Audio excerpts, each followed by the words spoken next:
당신이 사람이야. 어떻게 시어머니를 길거리에 버려? 당장 여기서 나가. 동네 망신 다 시킨네. 오늘도 그 사람이 우리 집 현관 앞에 앉아 있습니다. 아니, 이제는 우리 집이라고 할 수도 없네요. 제 집이죠.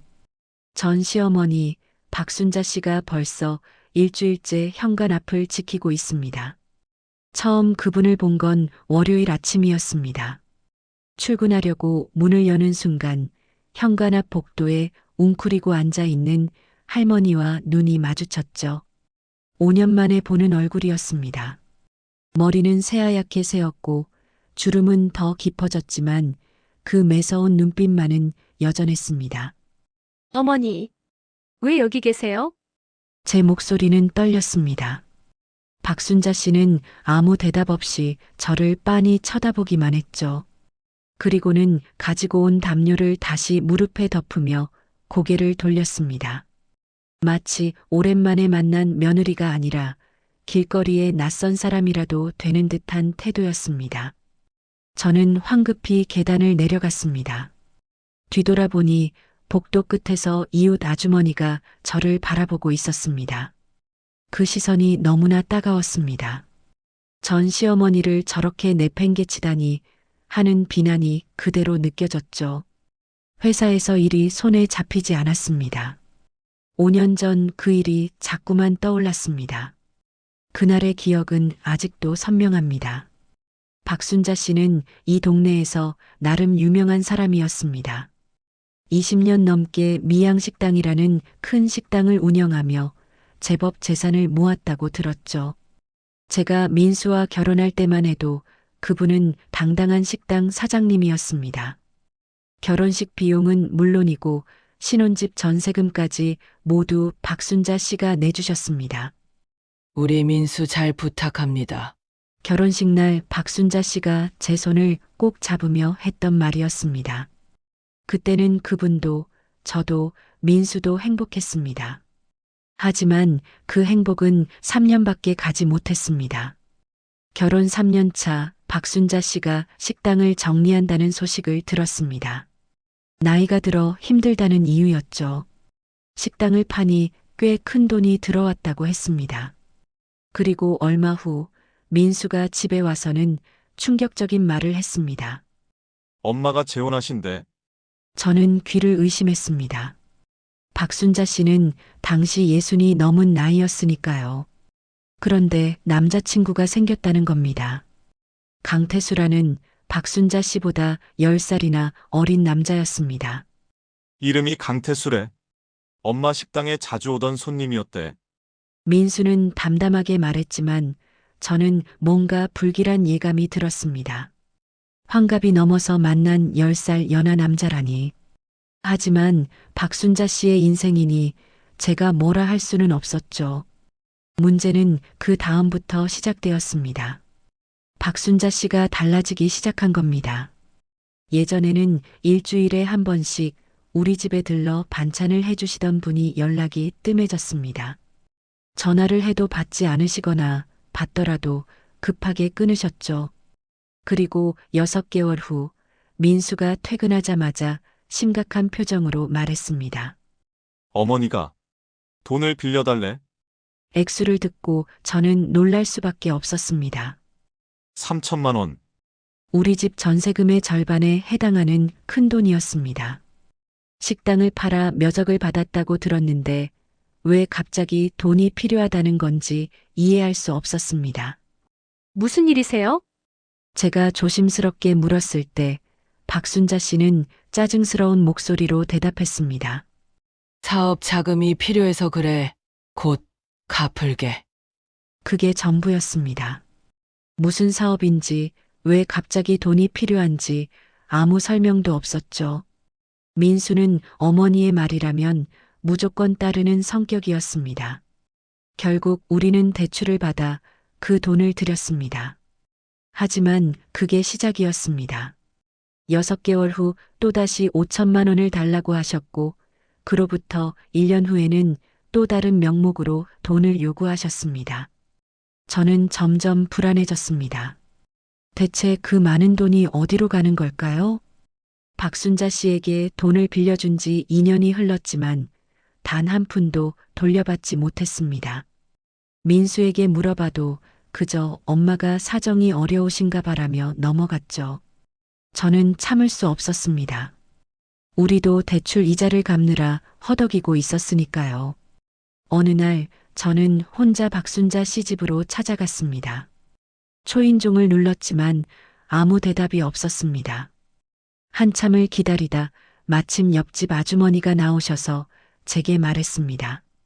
며느리분이시죠? 박 사장님은 요즘 거의 집에 안 계세요. 그 남자분이랑 밖에서 사시는 것 같더라고요. 남자분. 강태수를 말하는 것이었습니다. 저는 가슴이 철렁했습니다.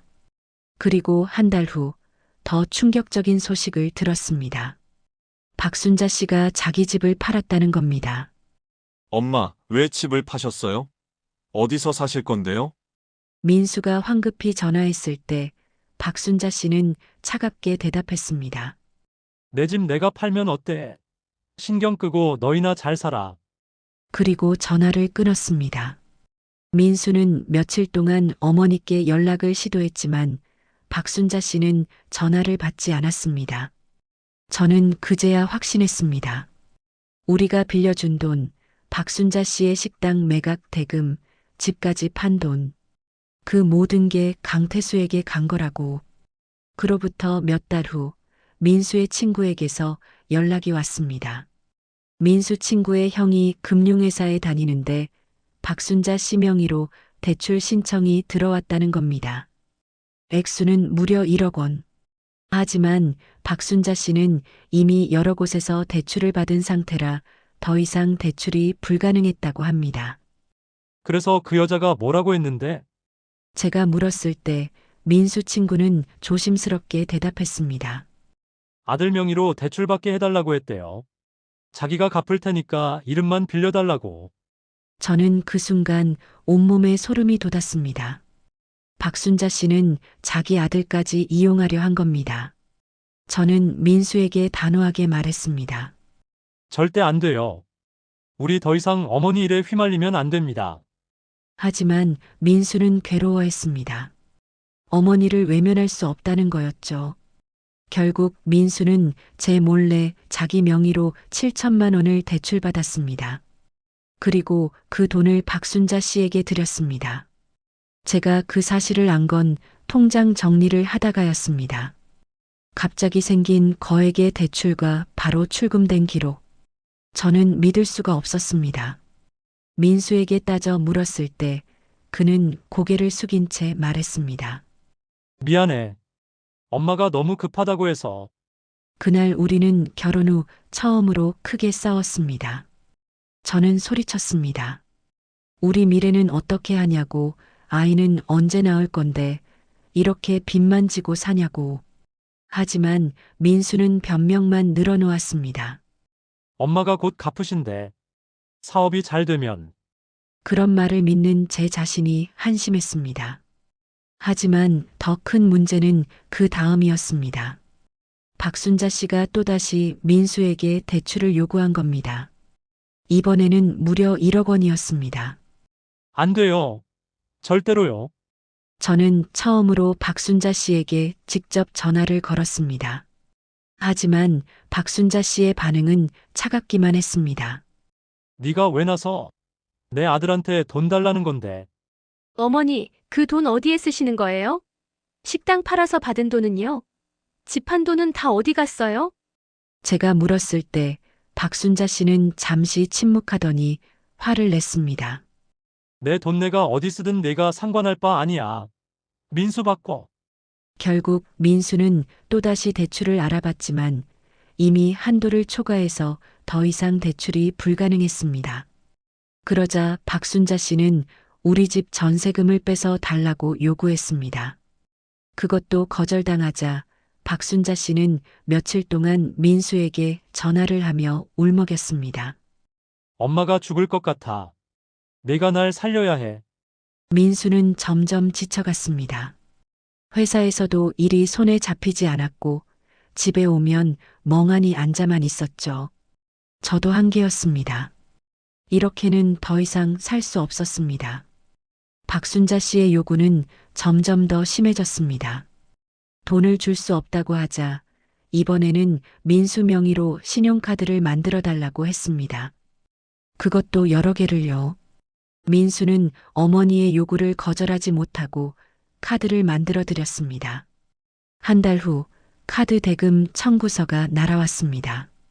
총 800만 원.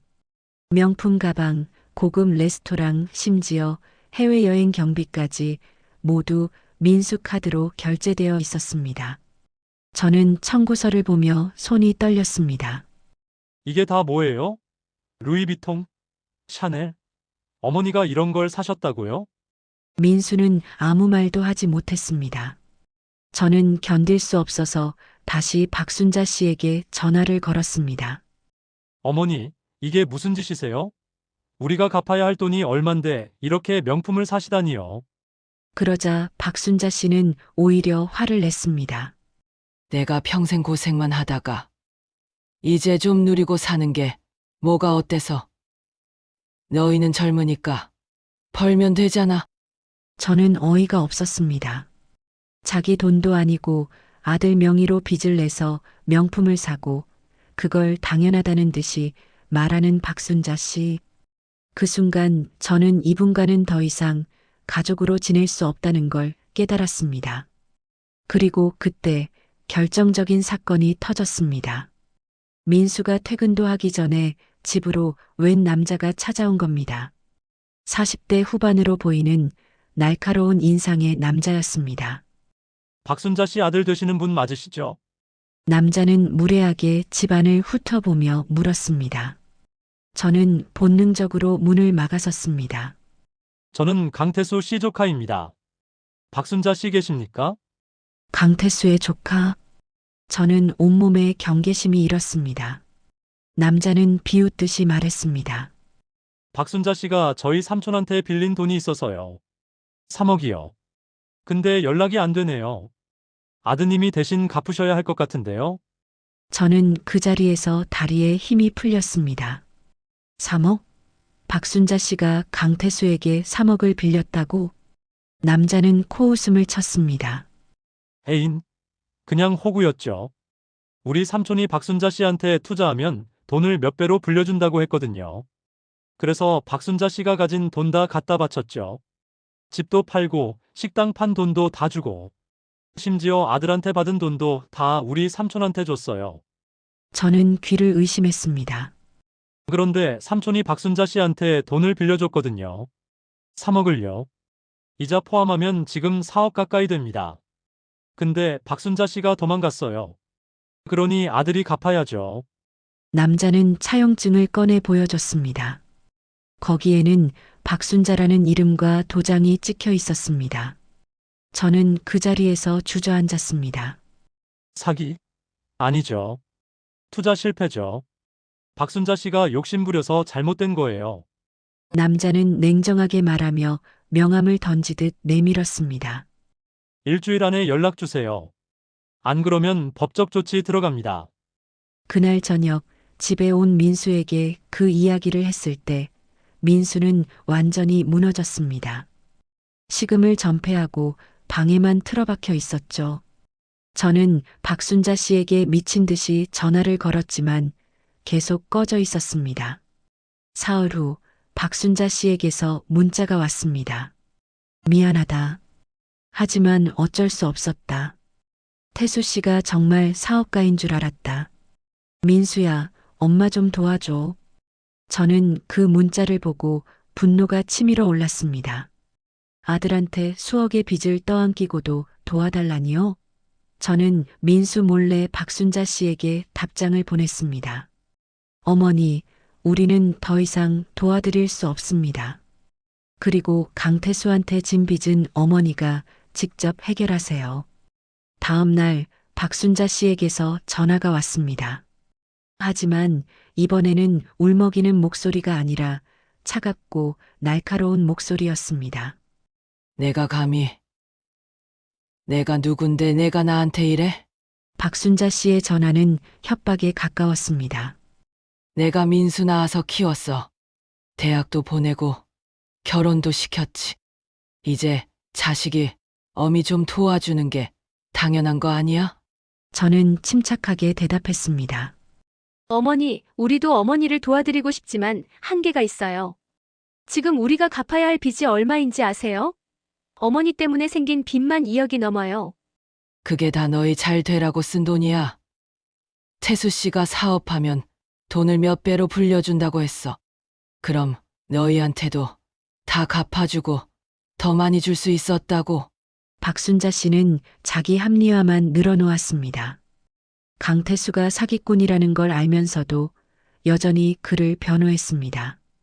저는 참다 못해 말했습니다. 어머니, 강태수가 어머니를 이용한 거예요. 그 사람은 사랑 같은 것도 없었어요. 그냥 어머니 돈이 필요했던 거라고요. 그러자 박순자 씨는 갑자기 울음을 터뜨렸습니다. 닥쳐. 내가 뭘 알아? 태수 씨는 날 사랑했어. 나만 보고 싶다고 했고, 나랑 여행도 가고 싶다고 했어. 내가 모르는 거야. 저는 할 말을 잃었습니다. 박순자 씨는 자기가 사기당했다는 걸 인정하고 싶지 않은 거였습니다. 인정하면 자기가 바보가 되니까요. 수십 년 모은 재산을 날리고 아들까지 빚더미에 앉힌 자신을 마주하기 싫었던 겁니다. 결국 저는 전화를 끊었고 민수에게 말했습니다. 여보, 우리 이혼해요. 민수는 놀란 눈으로 저를 바라봤습니다. 하지만 저는 이미 결심했습니다. 이 상황에서 민수는 절대 어머니를 포기하지 않을 거였고, 저는 더 이상 박순자 씨의 희생양이 될 수 없었습니다. 미안해. 나도 어떻게 해야 할지 모르겠어. 민수는 울먹였지만 결국 저의 이혼 요구를 받아들였습니다. 우리는 3개월 후 조용히 이혼했습니다. 재산은 반반 나눴고 빚도 절반씩 떠안았습니다. 민수 명의로 된 대출이었지만 저도 연대 보증을 섰던 것들이 있었거든요. 이혼 후 저는 다시 월세방으로 이사했습니다.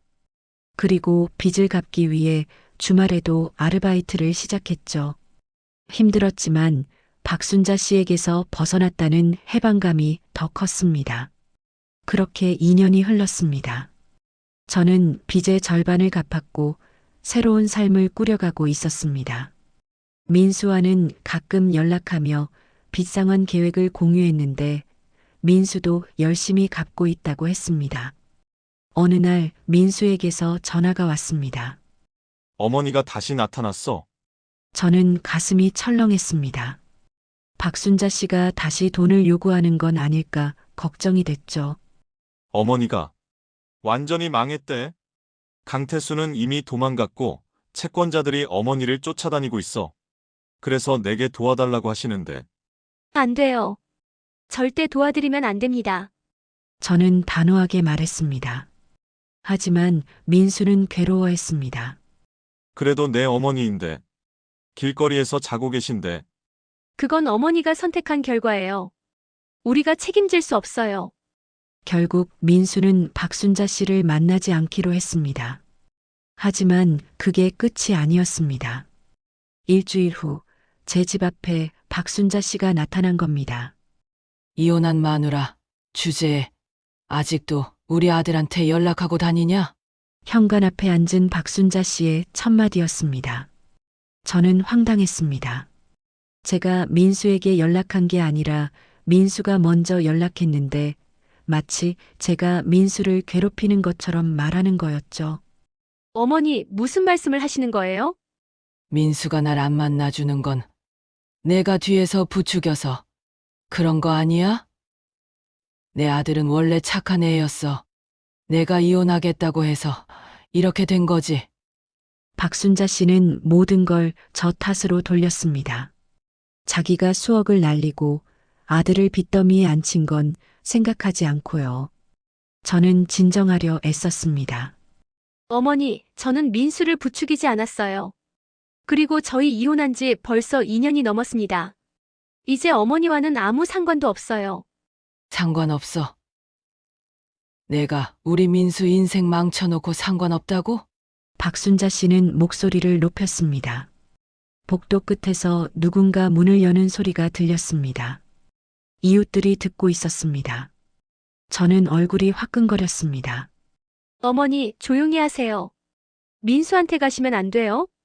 민수는 날 안 만나준다고 했어. 현관문도 안 열어줘. 그래서 여기 온 거야. 저는 그제야 알았습니다.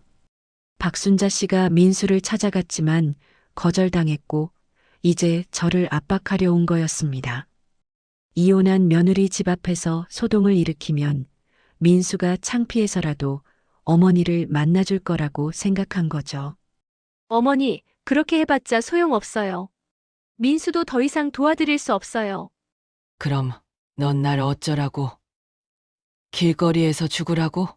박순자 씨는 큰 소리로 울기 시작했습니다. 연기하듯 과장되게요. 복도에 사람들이 모여들기 시작했습니다. 저는 온몸이 뜨거워지는 걸 느꼈습니다. 어머니, 일어나세요. 제발이요. 안 일어나. 민수 만나기 전엔 여기서 안 움직여. 박순자 씨는 완전히 배짱을 부렸습니다. 저는 어쩔 수 없이 문을 닫았습니다. 하지만 박순자 씨는 그날 밤 내내 현관 앞에서 잤습니다. 담요를 가져와 바닥에 깔고 벽에 기대 앉아 있었죠. 다음 날 아침에도 그 다음 날에도 박순자 씨는 그 자리에 있었습니다.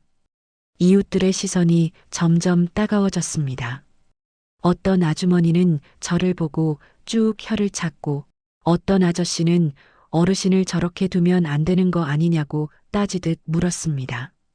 저는 관리사무소에 신고했습니다. 관리소장이 와서 박순자 씨를 설득했지만 소용없었습니다. 내 아들한테 갈 거예요. 근데 아들이 날 안 만나주니까 며느리한테 온 거예요. 박순자 씨는 뻔뻔하게 말했습니다. 관리소장은 난처한 표정으로 저를 바라봤습니다. 이혼하신 사이라도 어르신을 이렇게 두시면 관리소장조차 제 편이 아니었습니다. 저는 억울했습니다. 제가 뭘 잘못했나요? 이혼을 선택한 것도 살아남기 위해서였는데, 저는 민수에게 전화를 걸었습니다. 어머니가 우리 집 앞에서 일주일째 계세요. 이웃들 시선이 너무 괴로워요. 한 번만 와서 데려가 주세요. 하지만 민수는 고개를 저었습니다. 미안해. 나도 어머니 만나면 또 무너질 것 같아. 어머니가 울면서 돈 달라고 하시면 난 못 참을 거야. 민수도 한계였습니다. 어머니를 사랑하지만 더 이상 어머니의 요구를 들어줄 수는 없는 상황이었죠. 결국 저는 경찰을 불렀습니다. 어머니, 이러시면 경찰 부를 수밖에 없어요. 하지만 박순자 씨는 비웃었습니다. 불러. 경찰이 와서. 뭐 어쩔 건데. 내가 범죄라도 저질렀어. 그냥 며느리 집 앞에 앉아 있는 것뿐인데. 박순자 씨 말이 맞았습니다. 경찰이 와도 강제로 끌고 갈 수는 없었습니다. 공용복도이긴 하지만 불법도 아니고 폭력도 아니니까요. 박순자 씨의 현관 앞 농성은 2주째로 접어들었습니다. 저는 출근할 때마다 박순자 씨 옆을 지나가야 했고 퇴근할 때도 그 차가운 시선을 마주해야 했습니다. 이웃들은 점점 노골적으로 저를 비난했습니다. 저 며느리가 어떻게 저렇게 냉정할 수 있지? 이혼했어도 시어머니잖아. 밥이라도 챙겨줘야 하는 거 아니야? 아무도 박순자 씨가 왜 아들에게 거절당했는지, 왜 제 집 앞에 온 건지 물어보지 않았습니다. 그저 겉으로 보이는 것만으로 저를 판단했죠. 어느 날 퇴근길에 박순자 씨가 제게 말을 걸었습니다. 너한테 부탁이 있어. 저는 대답하지 않고 가방에서 열쇠를 꺼냈습니다. 민수한테 전화해줘. 엄마가 많이 아프다고. 그럼 올 거야. 저는 그제야 박순자 씨의 진짜 의도를 알았습니다. 저를 압박해서 민수를 끌어내려는 것이었습니다. 며느리 집 앞에서 창피를 주면 민수가 체면 때문에라도 어머니를 만나러 올 거라고 생각한 거죠. 어머니, 저는 민수한테 거짓말할 수 없어요. 그리고 민수도 어머니를 만나고 싶어 하지 않아요. 거짓말이 아니야. 난 정말 아파. 여기서 2주 동안 자니까 허리도 아프고 다리도 저려. 박순자 씨는 과장되게 허리를 주물렀습니다. 하지만 저는 흔들리지 않았습니다. 그럼 병원에 가세요. 경로당이나 복지관에 가시면 도움을 받을 수 있어요. 난 그런데 안 가. 내 아들이 날 책임져야지. 박순자 씨는 다시 고집을 부렸습니다. 저는 한숨을 쉬며 집 안으로 들어갔습니다. 하지만 그날 밤 이상한 소리가 들렸습니다. 현관 밖에서 신음소리가 들리는 거였습니다. 아파. 저는 불안했지만 문을 열지 않았습니다. 혹시 연기일 수도 있으니까요. 하지만 1시간이 지나도 신음소리는 계속됐습니다. 저는 결국 문을 열었습니다. 박순자 씨는 바닥에 쓰러져 있었습니다. 얼굴은 창백했고 식은 땀을 흘리고 있었죠. 저는 황급히 119를 불렀습니다. 구급차가 와서 박순자 씨를 실어갔고 저도 따라갔습니다. 병원에서 의사는 말했습니다. 급성 장염과 탈수 증세였다고요. 2주 동안 제대로 먹지 못하고 복도 바닥에서 잔 탓이었습니다. 다행히 큰 문제는 아니었지만 며칠은 입원해야 한다고 했습니다. 저는 입원 수속을 밟으며 민수에게 연락했습니다. 어머니가 쓰러지셔서 병원에 계세요. 한 번만 얼굴 보러 와주세요. 민수는 고민하다가 다음날 병원으로 왔습니다. 하지만 어머니를 보는 그의 표정은 복잡했습니다. 사랑과 원망, 미안함과 분노가 뒤섞인 표정이었죠. 엄마, 민수가 조심스럽게 다가가자 박순자 씨는 울음을 터뜨렸습니다. 인수야, 엄마 잘못했어. 엄마가 미쳤었어. 태수 씨한테 속은 거 알아. 다 내가 잘못이야. 박순자 씨는 처음으로 자신의 잘못을 인정했습니다. 하지만 민수는 차갑게 말했습니다. 엄마, 이제 그만하세요. 저도 더 이상 엄마를 도와드릴 수 없어요. 제 인생도 엉망이 됐어요. 알아. 다 알아. 그냥 한 번만 더. 나 좀 도와줘. 박순자 씨는 또다시 도움을 요청했습니다. 저는 그 순간 확신했습니다. 이 사람은 절대 변하지 않는다고. 어머니 안 돼요. 제가 끼어들자 박순자 씨는 저를 노려봤습니다. 너는 왜 여기 있어? 이미 남이잖아. 제가 119를 부르고 입원 수속을 밟았어요. 그리고 민수를 불렀고요. 하지만 이게 마지막이에요. 저는 단호하게 말했습니다. 그리고 민수의 손을 잡았습니다. 우리 가요. 민수는 망설였지만 결국 고개를 끄덕였습니다. 우리는 병실을 나왔고 박순자 씨의 울부짖는 소리가 복도에 울려 퍼졌습니다. 박순자 씨는 일주일 후 퇴원했습니다. 퇴원비는 제가 냈습니다. 마지막으로 해드릴 수 있는 일이었으니까요. 하지만 박순자 씨는 고맙다는 말 한마디 없이 병원을 나갔습니다. 그리고 일주일 후 박순자 씨는 다시 제 집 앞에 나타났습니다. 이번에는 더 큰 이불과 캠핑용 의자까지 가지고 왔더군요. 완전히 장기전을 준비한 거였습니다. 어머니, 이제 그만하세요. 이러시면 민수도 더 힘들어요. 내가 여기 있으면 민수가 창피해서라도 날 만나러 올 거야. 너희 둘이 나한테 한 짓을 동네 사람들이 다 알게 될 거고. 박순자 씨는 자기가 피해자라는 듯이 말했습니다. 효도하지 않는 아들과 냉정한 며느리에게 버림받은 불쌍한 노인이라는 이미지를 만들고 싶어 했죠. 그리고 실제로 그렇게 됐습니다.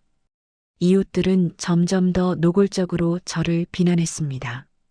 어떤 아주머니는 아예 저한테 뭐라고 했습니다. 당신 그래도 그렇지.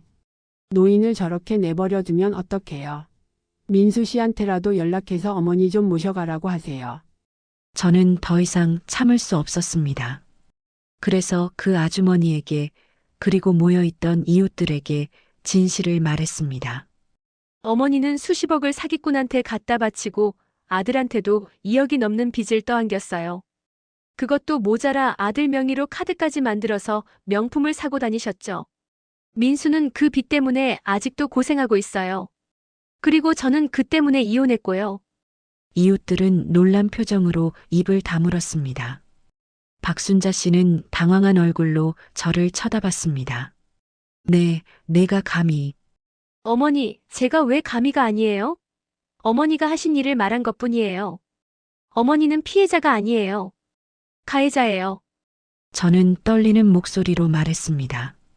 그리고 집 안으로 들어가 문을 닫았습니다. 다음 날 박순자 씨는 사라졌습니다. 현관 앞에 있던 이불과 의자도 모두 없어졌죠. 저는 안도했지만 동시에 불안했습니다. 박순자 씨가 어디로 갔을까? 혹시 무슨 일이라도 생긴 건 아닐까? 일주일 후 민수에게서 연락이 왔습니다. 어머니가 복지관에 계시대. 거기서 임시 거처를 제공받고 계신다고. 저는 조금 마음이 놓였습니다.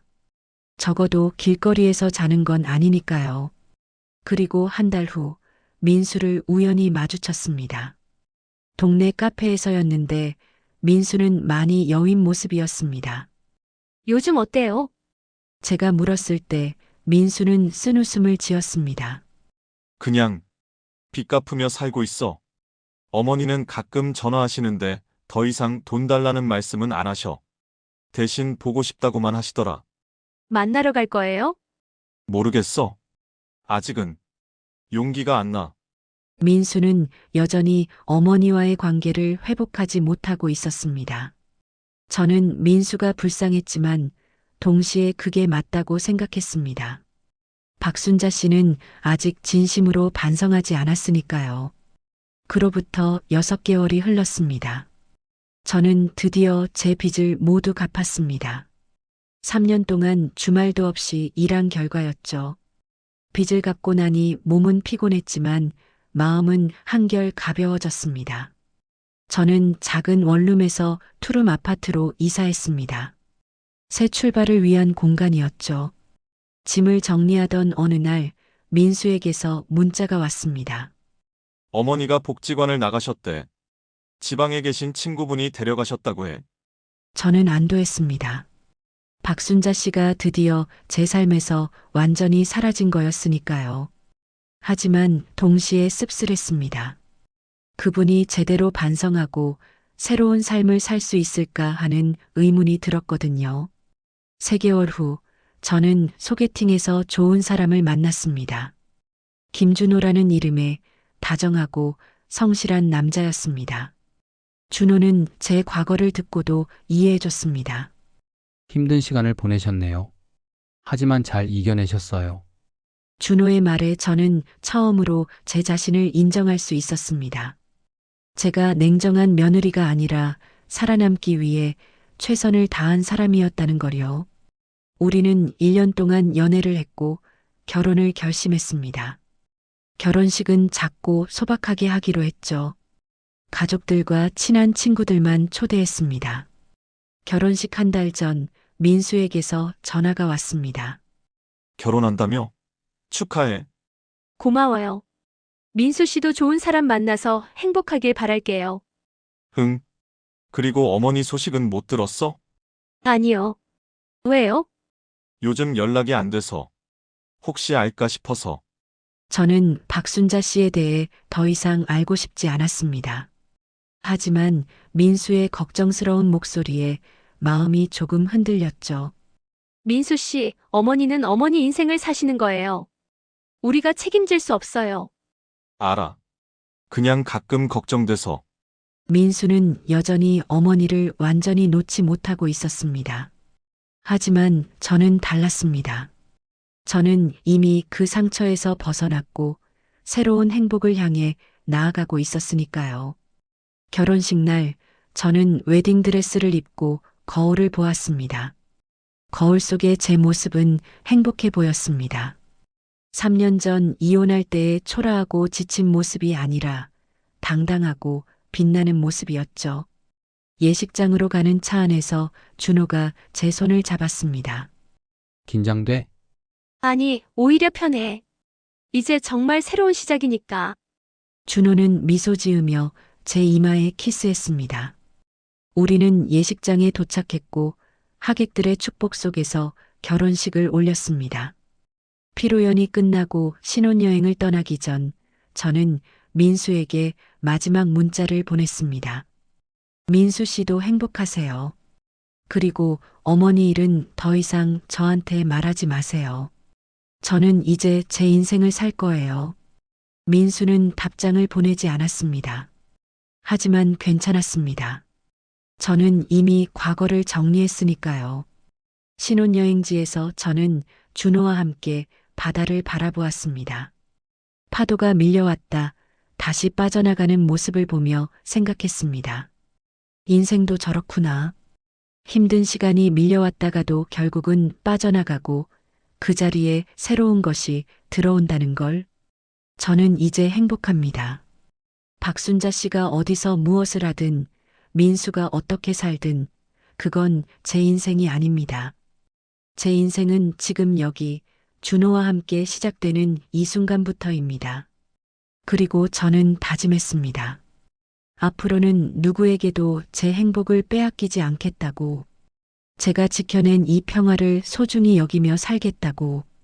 그것이 제가 그 힘든 시간을 견뎌낸 이유이고 제가 얻은 가장 큰 선물이니까요.